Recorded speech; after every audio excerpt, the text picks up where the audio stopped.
This is the Floridaville. Get to know the people behind the Florida names you know. I'm your host, Rosanna Catalano. On this episode, we get to know Juana Watkins, the Vice President of Law and Policy and General Counsel to the Florida Realtors.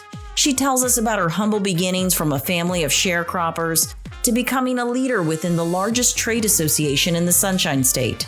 She also shares with us her struggles and victories as a mother of two amazing children, one of whom has autism.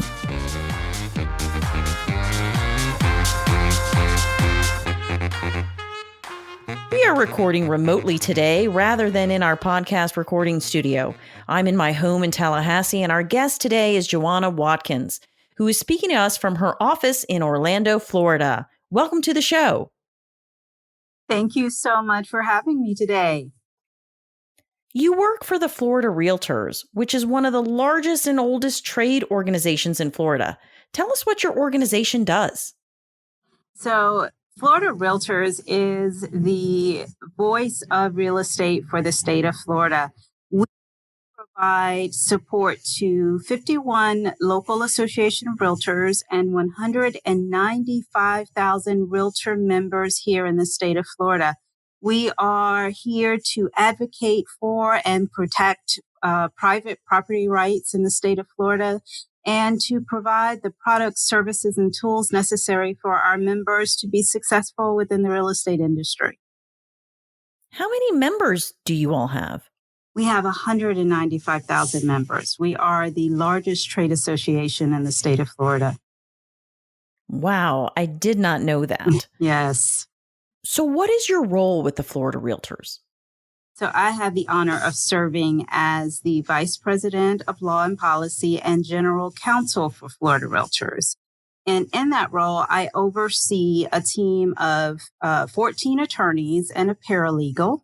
We provide all of the general legal services for the association and our 135 employees. We have an office here in Orlando, that is our headquarters, as well as an office in Tallahassee that houses our public policy team.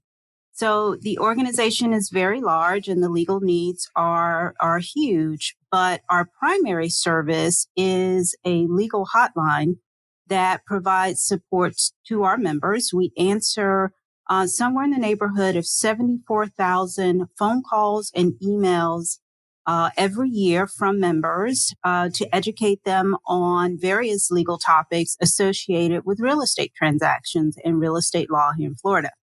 So that's our major service. We also do somewhere in the neighborhood of 60 legal updates throughout the state at our local association and various offices where we educate the members on hot topics related to real estate law here in the state. We provide support to Florida Realtors charities. There are 4 charities associated with Florida Realtors. We provide staff counsel to those charities. We write content for our members for our Florida Realtors website and our award-winning Florida Realtors magazine. So we are very busy in the law and policy section over at Florida Realtors. What are some of the common questions that you receive from your members? So in that 74,000 phone calls and emails a year, I'm sure you can imagine the topics are very diverse and wide-ranging. A lot of the questions that we receive are about the forms published for their members to use. So we have a forms library called Form Simplicity that members can use to facilitate real estate transactions. We have 2 families of contracts, the Florida Realtors Florida Bar contract that we publish in coordination with the Florida Bar. And we also have the contract for sale and purchase that we publish for realtor members specifically. So most of the questions that we receive would be related to some aspect of those forms, the financing section, because the buyer has run into financing difficulties. Maybe it's something dealing with permitting or title problems or something of that nature during the course of the transaction. That's, I think, the majority of the questions that we receive. But sometimes they are really unique and challenging aspects of the transaction, like disclosure issues unique to that particular property, flooding, let's say, that a member may have questions about sometimes licensing and regulatory issues that are not related to the transaction, but to the member license. So we receive a variety of questions from our members, and it's our pleasure to help navigate those waters with them. I had a good friend of mine that was a real estate litigation attorney in South Florida, and she said it always came down to mirrors and chandeliers. Yeah, fixtures, absolutely. That's a very popular question with respect to the contract. Yep. So COVID-19 has changed our economy quite drastically in the last couple of months. How has the real estate market been affected by it? So, one of the best parts of my job is I get to work alongside with an incredible leadership team here at Florida Realtors, whether it's our elected leadership, our amazing CEO, Margie Grant, or the incredible vice presidents or directors on the senior management team here at the Florida Realtors, our staff. And we have a fantastic chief economist and research department, and they are well abreast. They stay well abreast of all of the trends with respect to the housing market here in Florida. And so I wouldn't dare quote statistics because Brad would probably kill me because I'd get it all wrong. But I will tell you just from a 20,000 kind of foot level, it's not as bad as we initially thought. All right. So initially there was a lot of fear and uncertainty with respect to the transactions, people wanting to cancel transactions, many people actually canceling transactions. And so we saw these steep declines, 20, 30% kind of numbers without getting into really the specifics of the statistics. But I will say that there is a hope and a belief that the turnaround, the recovery for the real estate industry will be a lot shorter than for many of the industries heavily impacted by COVID. And I can tell you from the hotline, because our calls are really great indicators of the real time anecdotal kind of what's happening in the market. We have members who will call and say, listen, yesterday I was sitting with my buyer and this question came up. So whereas research is looking at the statistical data over a period of time that has passed and elapsed, our calls are telling us what's happening like now. Sometimes they are literally meeting with the client now. So in the weeks initially following COVID, we saw a lot of folks calling because transactions were falling apart. In the last 3 weeks or so, we have lots of members calling and they're saying, hi, I'm writing an offer and my buyer wants to do the following. How do I accomplish that?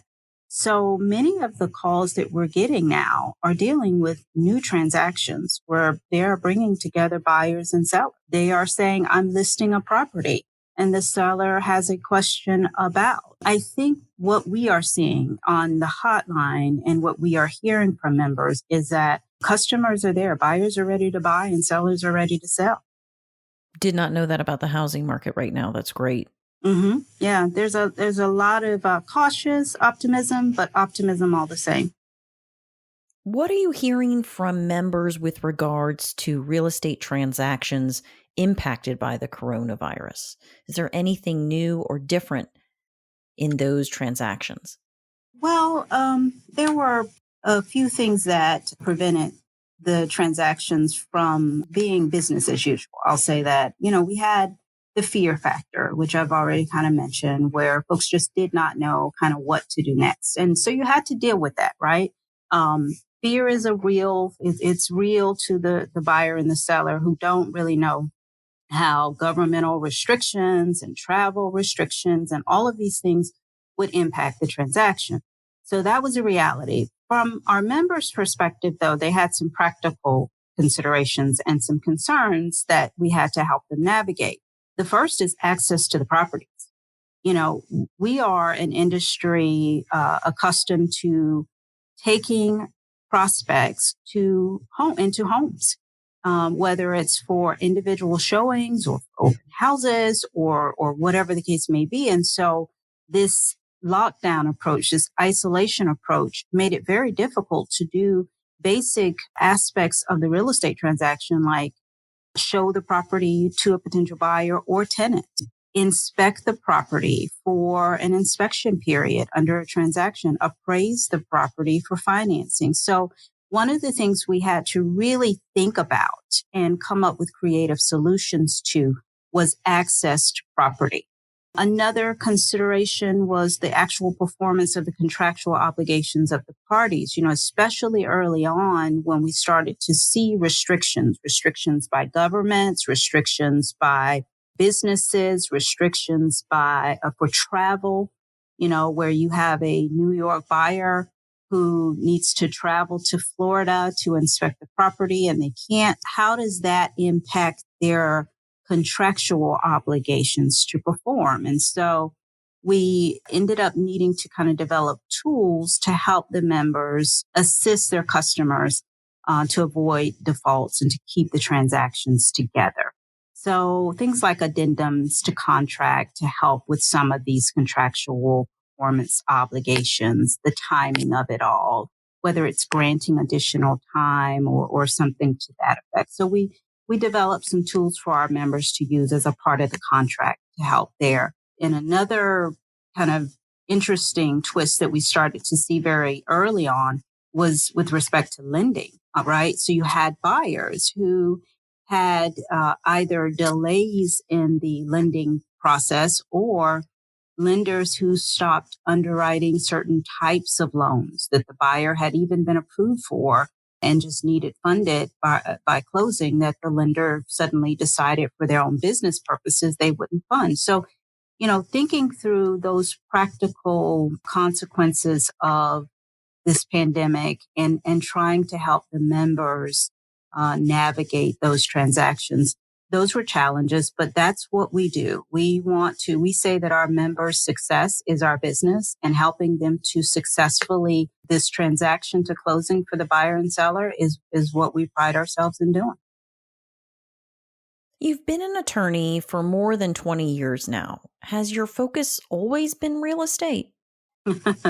Not at all. Listen, I wanted to be the next Johnny Cochran. I left law school determined to be a criminal defense attorney. I had done what we call an externship in law school as a certified legal intern at the public defender's office in Pensacola. And I got a taste for trial work, and that is what I wanted to do. So I left Tallahassee in 1998, December of 98, and moved down to Central Florida to work at the Orange and Osceola County Public Defender's Office. I loved it. I loved the drama of trial work. I loved criminal law, but the Public Defender's Office is a tough gig. It is hard work. The caseload was unbelievable. I think I started with a whopping $22,000 a year as a salary with student loans, right?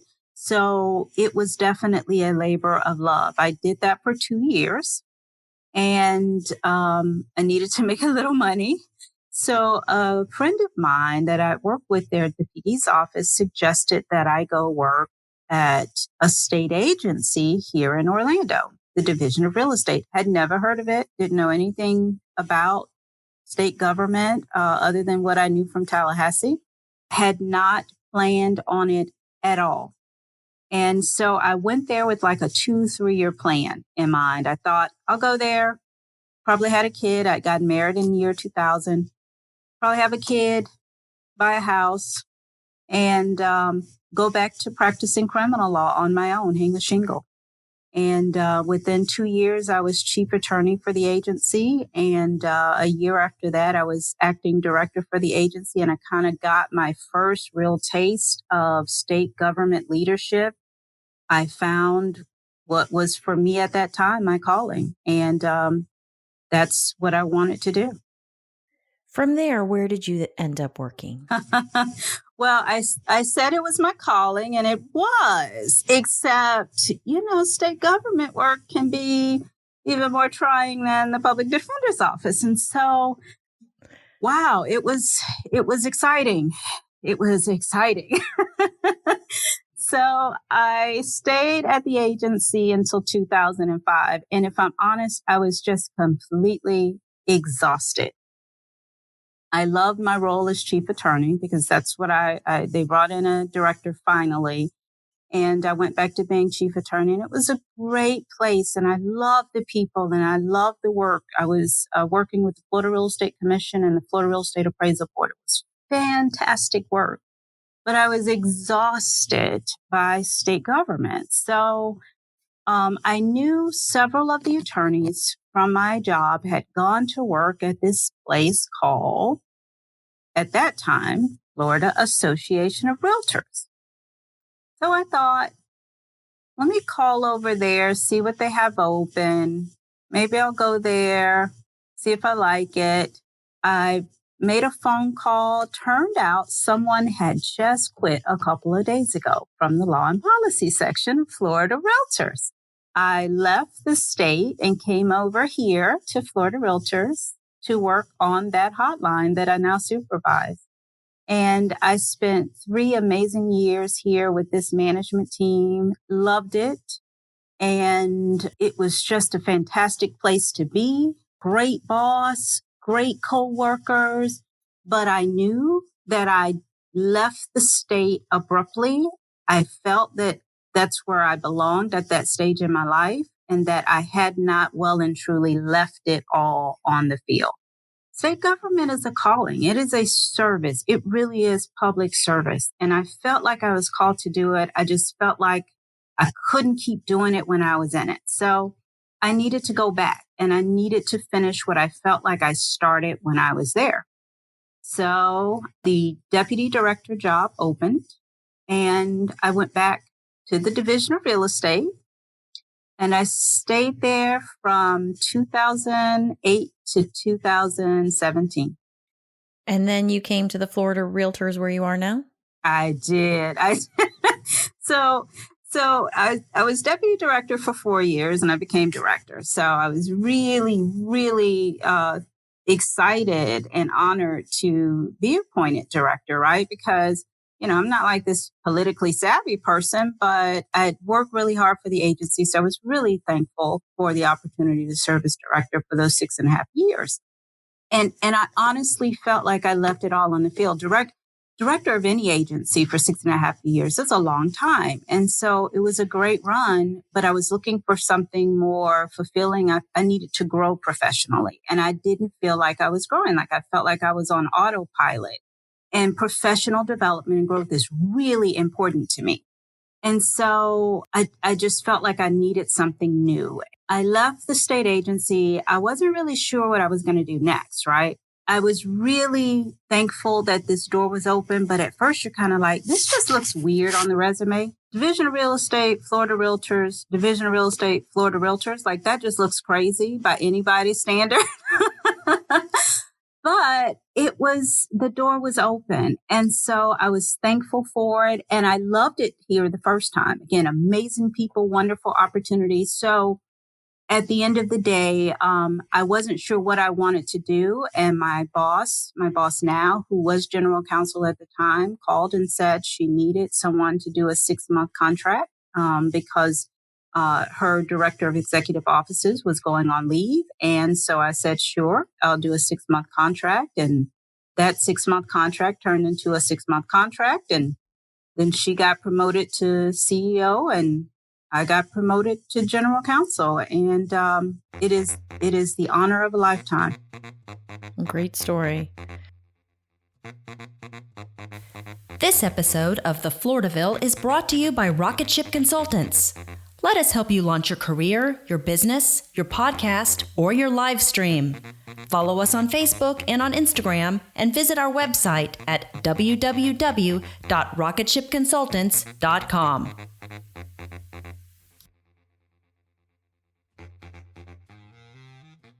So we've gone over your professional life. Tell us about your family. I come from one of those big, crazy Southern families. My parents are both from rural Alabama. And I come from really, really humble beginning. Okay.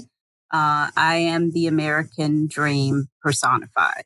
I have to tell you. So, these are interesting times we live in. And I will just say that my mother and father, they grew up in Wilcox County, Alabama, really, really small town. I love it there because of the incredible sense of community, but it is not a booming metropolis, and there's not a lot of commercial development and opportunity in the area. And so, like many young Black kids growing up in the 40s and 50s in rural Alabama, they left school very early on, and their business was sharecropping and picking cotton.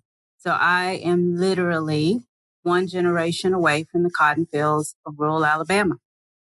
So as they became adults, they desired more to life, obviously. They both ended up in Pensacola, which is not a couple hours away from Wilcox County. And they both have always had an amazing, amazing work ethic. All my life, they've worked multiple jobs. They've always had this incredible dignity in work, a determination to always improve and make tomorrow better than yesterday for themselves and for their children.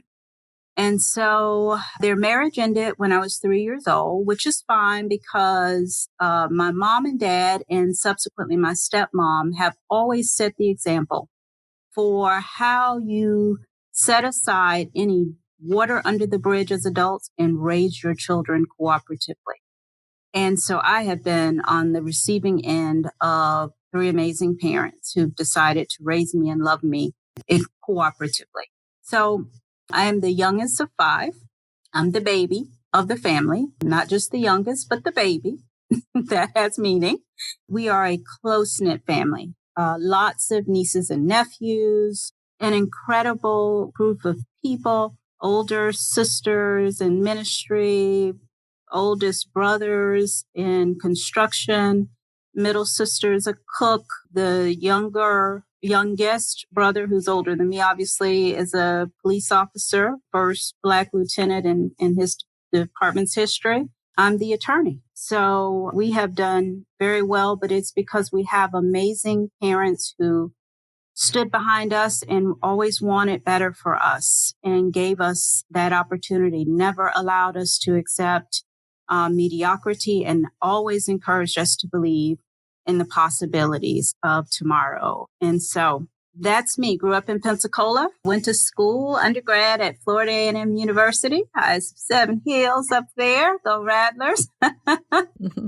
School of Business and Industry grad, and then went to law school at Florida State, go Noles. Left Tallahassee in 98, moved down to Orlando, got married to one of my good friends from high school. We stayed married for 15 years. Unfortunately, the marriage ended, but the friendship did not. So we are raising our children cooperatively.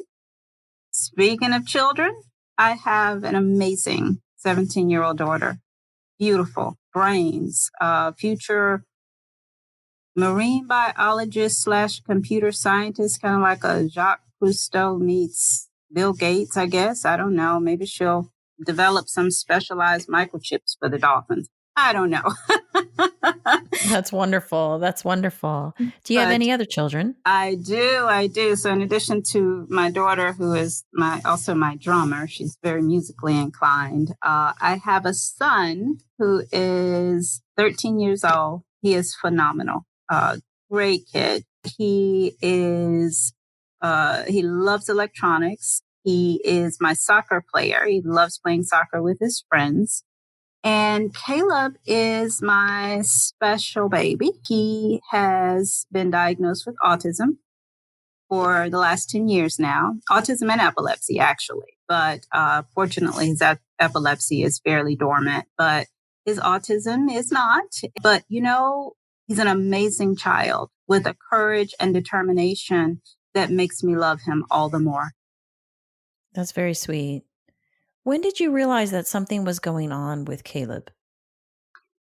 Well, I knew there was something different when he was about 18 months old. He hit all his milestones the way that, you read in the books, they're supposed to do certain things at 3 months, 6 months. He did all of those things. But about 18 months old, I started to see a difference. And he had had his first seizure by then. So I was told that it's probably because of the seizure, but they're probably febrile seizures. He'll be fine. It'll just take a little extra time, but he'll hit all his milestones. He'll be fine. But he wasn't making eye contact. And so at night, I would overcompensate and I would sing to him and kind of stare in his eyes to kind of force the issue of eye contact. And he was receptive. It just wasn't naturally occurring the way it would with some children. I noticed he would play alongside other children, but he wouldn't play with other children. So when the other kids are pushing their cars into each other, he wanted to push the car, but he wanted to push the car alongside them, but not with them. And so you just start to notice these things. It's just a little different. And then they line stuff up just carefully, just so. So I just started to notice these things. And I was told again, probably the seizures. He's probably fine. But he was about 18 months old when I noticed. And then he was 2 when I finally raised the issue at his 2-year-old well child visit with his pediatrician. What advice would you give to other parents that might be noticing something in the development of their child? Don't ignore the early warning signs. No parent ever wants to embrace the idea that something is different with their child, right? But you cannot ignore early signs. It doesn't mean there's autism. At worst case scenario, you figure if something is off or something is different, like initially we thought it was speech. And so he went to speech therapy. That only helped him in the long term. The speech therapy didn't resolve the issue, but it certainly helped the issue, right? So don't ignore the warning signs and advocate for your child. So many times people said to me when I would say, yeah, but my daughter was able to at this age, and people dismissed me and said, boys and girls are just different. Well, yes, boys and girls are different, but I had to become a fierce advocate for my son. And I had to make sure that people heard me because there's an attitude of every child is different. And that is true. Every child is different, but we know our children. And so I would just say, don't ignore the signs because early testing is key. When Caleb started this journey, they were, the statistics from Autism Speaks was that 1 in 88 kids would be diagnosed with autism. Now they say 1 in 54 kids in 10 years. We've seen that type of prevalence in autism. And so I just encourage you, don't ignore it. If you believe your child may have something different about them, whether it's autism or whatever it is, advocate for testing and figure out what it is so that you can address it. What resources would you recommend to other parents of autistic children that helped you on your journey as a mom? So for me, I immediately connected with Autism Speaks. They are an amazing organization. They have cracked the code. They understand what to do. I felt like when I got the diagnosis, even though I already knew deep down, just hearing it, it was like a Mack truck hitting me. You're not prepared for it. And so you have this period where you don't know what to do.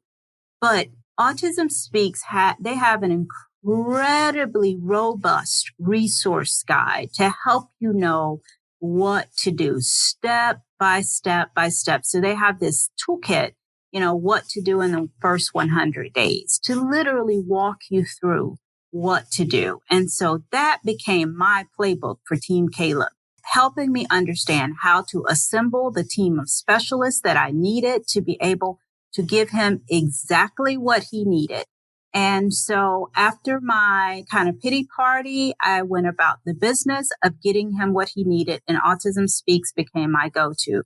There are a lot of other regional organizations, state organizations, various programs that you can sign up for, but that was the starting point for me. And the other thing I will say, yeah, you need Team Caleb, you need the speech therapist, occupational therapist, behavior therapist, and things like that, but assemble that village. And so, yeah, that's great advice for parents whose child is diagnosed with autism, but for a family member of a parent of a child who's diagnosed, let me say something to you. Insist on being on the team. Insist on being a part of that village. Even when that parent says, I got it, they ain't got it.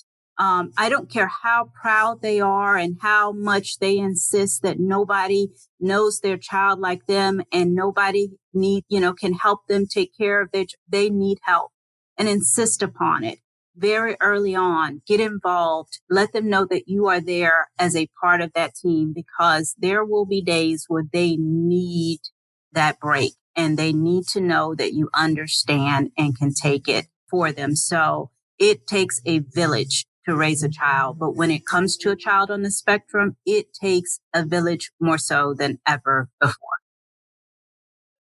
Some good advice. As a career coach, I've worked with a number of people on the spectrum to help them secure employment. And I'm wondering, what do you wish more employers or people in general understood about this disorder? Yeah. Differently abled is still able, right? Autistic people are different, but they are perfectly abled. They are, in some instances, they may struggle with social deficits, but Autism Speaks actually has a statistic on their website that estimates that 44% of people on the autism spectrum have average to above average intelligence. 44%. It is not, by any stretch of the imagination, a diagnosis that indicates subpar intelligence. They are just as bright as anyone else. They are just differently abled. And so for an employer, the one thing that you will come to learn about a person on the spectrum is they are consistent and dependable, so long as you give them clear instructions, clear guidance, and kind of a stable environment. You will find no more loyal employee, no more dependable employee. They will be there on time and they will do their job over and over and over again, because that repetition is what they thrive and crave in terms of how they live their life. So I wish more employers understand that differently able does not mean incapable. They are perfectly able, just in a different way.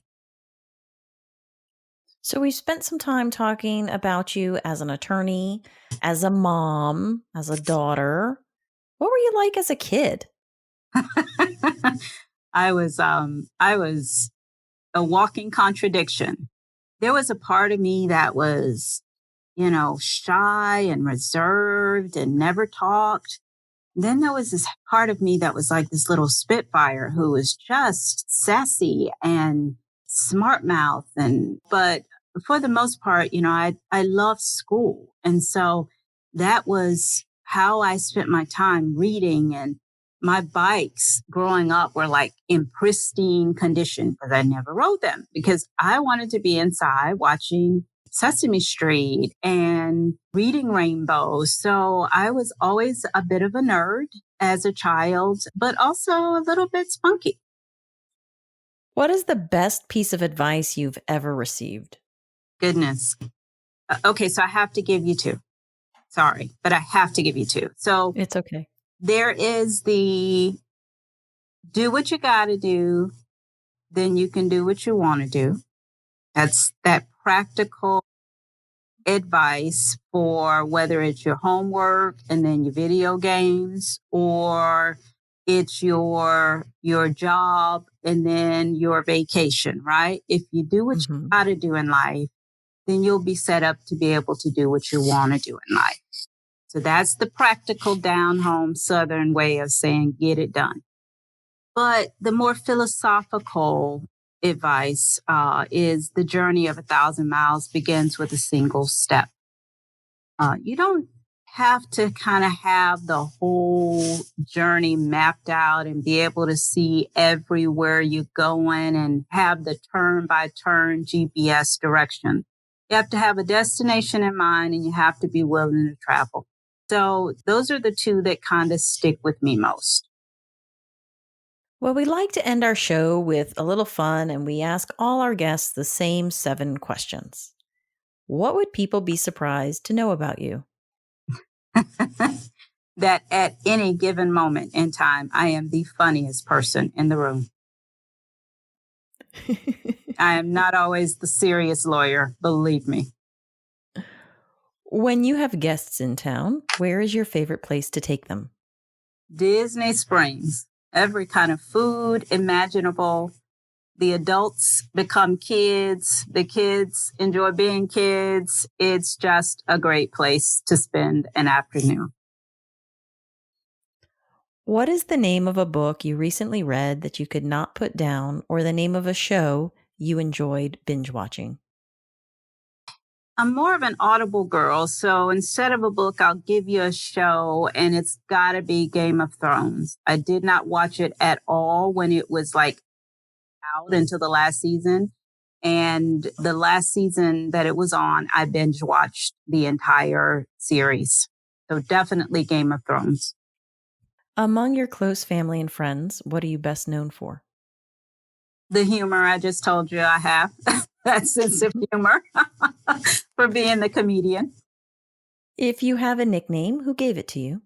It's every variation of my first name. J, all kinds of variations of J.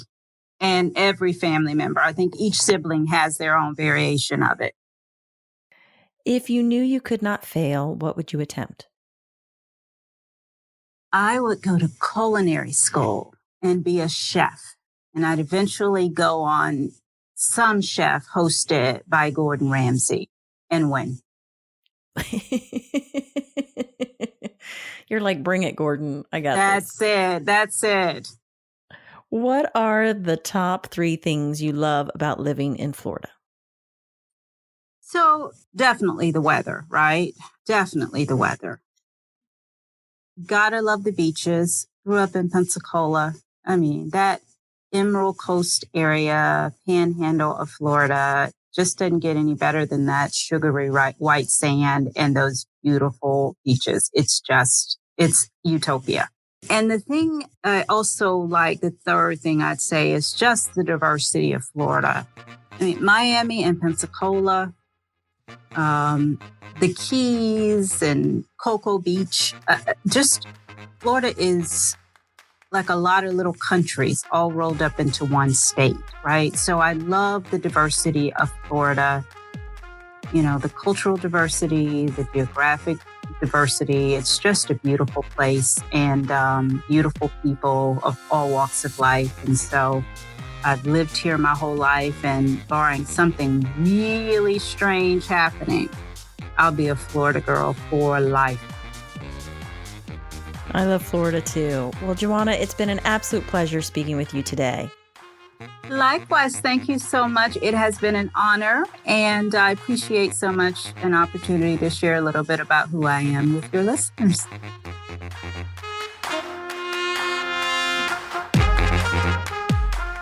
Be sure to subscribe to our podcast and follow us on Facebook and Instagram. Check out our website for fun extras about our guests. If you know of a distinguished Floridian making our state shine that we should interview, be sure to contact us through our webpage, thefloridaville.com. And speaking of distinguished Floridians, our editor for this episode was Joy Tootle with Rocket Ship Consultants. If you're interested in developing your own podcast or video podcast, be sure to contact Joy. Her email address is joy@rocketshipconsultants.com.